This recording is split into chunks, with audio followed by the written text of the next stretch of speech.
अस्सलाम वालेकुम everybody, welcome back. तो गाइज़ हम यहाँ पे class 10th Urdu grammar discuss कर रहे थे एंड आज हमें यहाँ पे डिस्कस करना है हरूफ की किस्में।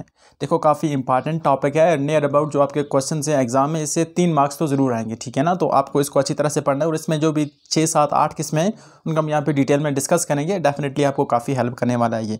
एंड अगर हम बात करें उर्दू ग्रामर पे, जो आपका पेपर था उसका जो मॉडल पेपर था एंड प्रीवियस ईयर पेपर थे, हमने ऑलरेडी इस यूट्यूब चैनल पर डाल के रखे हैं। अगर आपने अभी तक वो नहीं देखे तो डेफिनेटली उनको जाकर देखें। हम यहाँ पे अभी स्टार्ट करें मुकम्मल उर्दू ग्रामर की सीरीज़ को और ये हमारी वीडियो है हरूफ के ऊपर। ऑलराइट, आई होप कि आपको समझ आया होगा। तो डेफिनेटली चलो स्टार्ट करते हैं। हरूफ की किस्में कितनी होती हैं और किसका क्या क्या मतलब होता है, सब कुछ डिटेल में पढ़ेंगे। बस आपको क्या करना है, मेरे साथ रिवाइज करना है, ठीक है। सबसे पहले देख लेते हैं। सबसे पहला जो इंपॉर्टेंट वर्ड है वो होता है हरूफ जार। क्या कहते हैं भाई इसको? हरूफ जार कहते हैं वो हरूफ जो इसम और फेल को आपस में मिलाते हैं, मसलन पर, तक, अंदर, बाहर, मानद, ठीक है ना। ऐसे हरूफ जो इसम और फेल को याद रखना, इसम और फेल दो चीज़ें हैं। इसम क्या होता है? किसी भी शख्स का नाम, उसको हम इसम कहते हैं। किसी भी शख्स का नाम, किसी भी चीज़ का नाम, किसी भी जगह का नाम, उसको हम इसम कहते हैं। फेल का मतलब है, फेल को हम इंग्लिश में बोलें तो फेल होता है वर्ब, ठीक है ना। काम करने को हम क्या कहते हैं? फेल कहते हैं। तो जब इसम और फेल को आपस में मिलाते हैं तो उसको हम क्या बोलते हैं? हरूफ जार बोलते हैं। जिस तरह मैं बोलूँगा, जिस तरह यहाँ पे लिखा है पर है ना, यहाँ पे आपको है तक, यहाँ पे है अंदर, यहाँ पे है बाहर। जिस तरह आप लिखोगे कि आप लिखोगे, जिस तरह कोई भी मिसाल ले सकते हो, आप लिख सकते हो पेन टेबल के अंदर है, ठीक है ना। तुम लिखोगे कलम मेज़ के अंदर है, ठीक है ना। अंदर आ गया ना यहाँ पे, तो अंदर हम क्या बोलेंगे? यहाँ पे हरूफ जार बोलेंगे, ठीक है ना। बाहर का भी ये मतलब है, तुम लिखोगे कपड़े ड्रेसिंग रूम से बाहर पड़े हैं, या कुछ भी कपड़े ड्रेसिंग रूम के नीचे हैं, तो ये भी अब मानद ऐसे वर्ड जो होते हैं जो इसम और फेल को आपस में मिलाएं, उसको हम बोलेंगे हरूफ जार बोलेंगे। आया ना अच्छी तरह से समझ? दूसरा क्या होता है इंपॉर्टेंट हरूफ, इस पर भी क्वेश्चन मैंने अक्सर देखे हैं। दूसरा होता है हरूफ इस्तेफाम। कौन सी हरूफ हैं ये? हरूफ इस्तेफाम की बात करें तो वो हरूफ जो कुछ पूछने के लिए इस्तेमाल किए जाएँ। मसला ये होता है किस्म के इंट्रोगेटिव्स, मतलब कुछ पूछने के लिए, अगर आपको किसी से कुछ पूछना है तो वो जो हरूफ इस्तेमाल करें उनको क्या बोलते हैं? हरूफ इस्तेफाम बोलते हैं। मसलन के तौर पर आप बोलेंगे कौन, कहाँ, क्यों, किस तरह से आप इसको इस्तेमाल किस तरह से करोगे? जिस तरह से आप लिखोगे, जिस तरह कौन आया, जिस तरह कहाँ गया था, जिस तरह क्यों किया ये काम, किस तरह कोई चीज़ वाक़ा है। तो ये जो वर्ड होते हैं, हम कुछ चीज़ पूछने के लिए बोलते हैं, इसे बोलते हैं हरूफ इस्तेफाम बोलते हैं। अगला जो हमारा इंपॉर्टेंट है वो होता है हरूफ शरत। क्या बच्चे? हरूफ शरत, ठीक है ना। वह हरूफ जो शरत के लिए बोले जाए। मसलन शरत है, क्या मतलब है? कुछ कंडीशनल, ये होते हैं कंडीशनल वर्ड, ठीक है ना। ऐसी सिचुएशन जब आप कोई भी कंडीशन रखते हैं तो वहाँ पे उन हरूफ को हम बोलेंगे हरूफ शरत बोलेंगे। मिसाल के तौर पर अगर आप ये बोलते हैं, अगर चाहे आपने ये काम किया तो मैं ये करूँगा, अगर आप वहाँ पे गए तो ये होगा, अगर आप वहाँ पे गए तो वो होगा, ठीक है ना। जब तक आप पढ़ाई नहीं करोगे तब तक आप अच्छे मार्क्स नहीं ला पाओगे, ठीक है ना।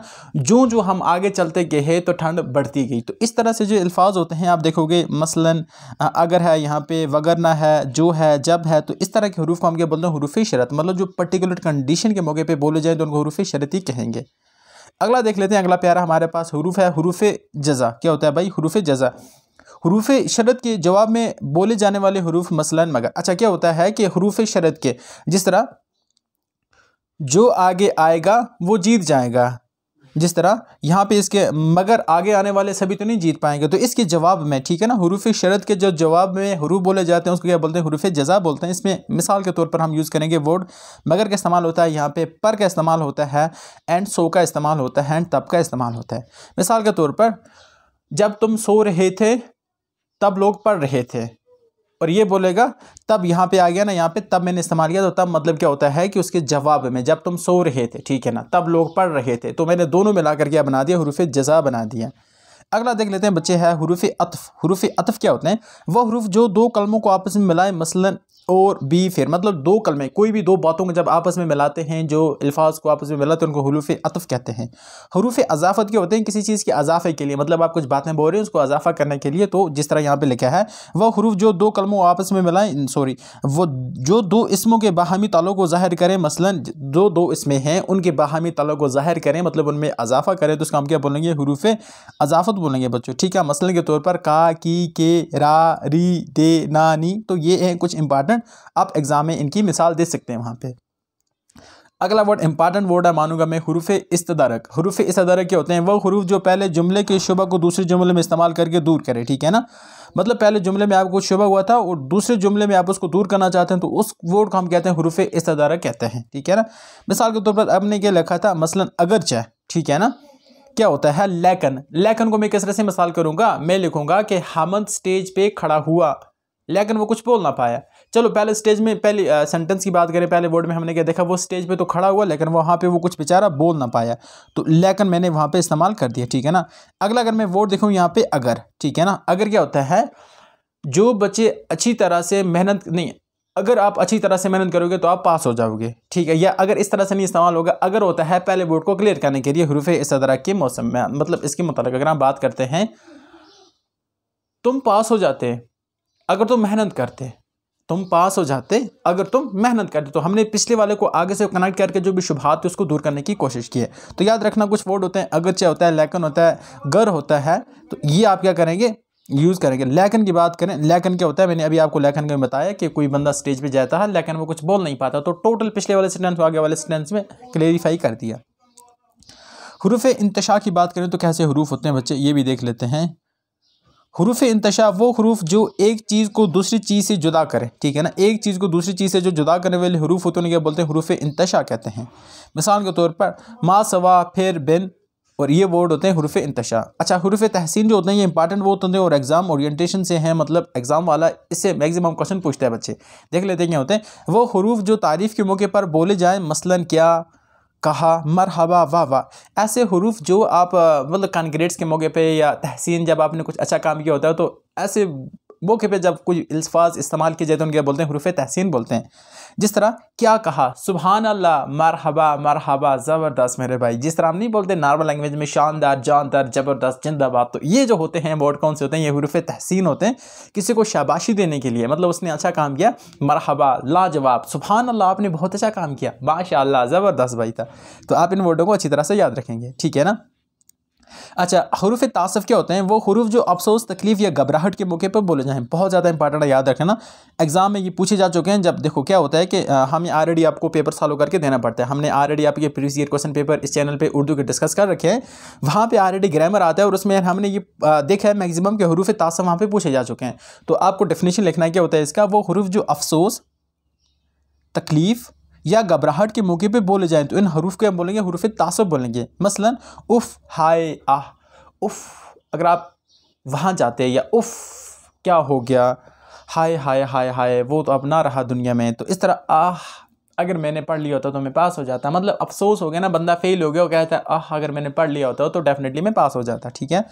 हुरूफ अम्बसात क्या होते हैं, वो हुरूफ जो खुशी या मसरत के मौके पे इस्तेमाल किए जाएँ, मतलब ऐसे वर्ड जब आप बहुत ज़्यादा खुश हैं, जब आप मतलब होता है ना एक्सक्लेमेटरी सेंटेंस में हैं या सिचुएशंस में, तो इस मौके पे जो हुरूफ इस्तेमाल होते हैं उसको हुरूफ अम्बसात कहते हैं। बच्चे ये भी एग्जाम में आ चुका है, याद रखना। वो हुरूफ जो खुशी या मसरत के मौके पे बोले जाएँ, मसरत बोलो, मसरत बोलो, तो बात तो एक ही है।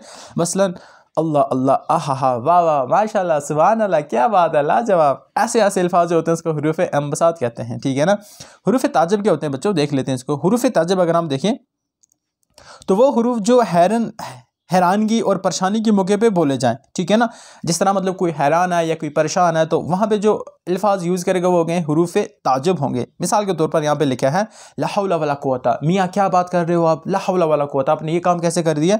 जिस तरह या बोलेंगे सुभान अल्लाह, ऐसे अल्फाज जो होते हैं वो ताजुब होते हैं। हुरूफ निदा क्या होता है भाई, जब आप किसी को पुकारते हैं ना, आवाज़ें देते हैं ना, तो उसको कहते हैं निदा कहते हैं, ठीक है ना।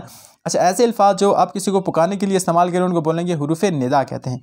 जिस तरह अरे, अजी, ओए, सुनते हो, ऐसे ऐसे वर्ड, अरे भाई आओ ना यहाँ पे, अजी सुनते हैं आप, वो नहीं कहते। फिल्मों में हमने देखा है कि अजी रेहान के पापा, या ऐसे ऐसे कुछ बोलेंगे तो डेफिनेटली ऐसे ऐसे वर्ड आ जाते हैं, ठीक है ना।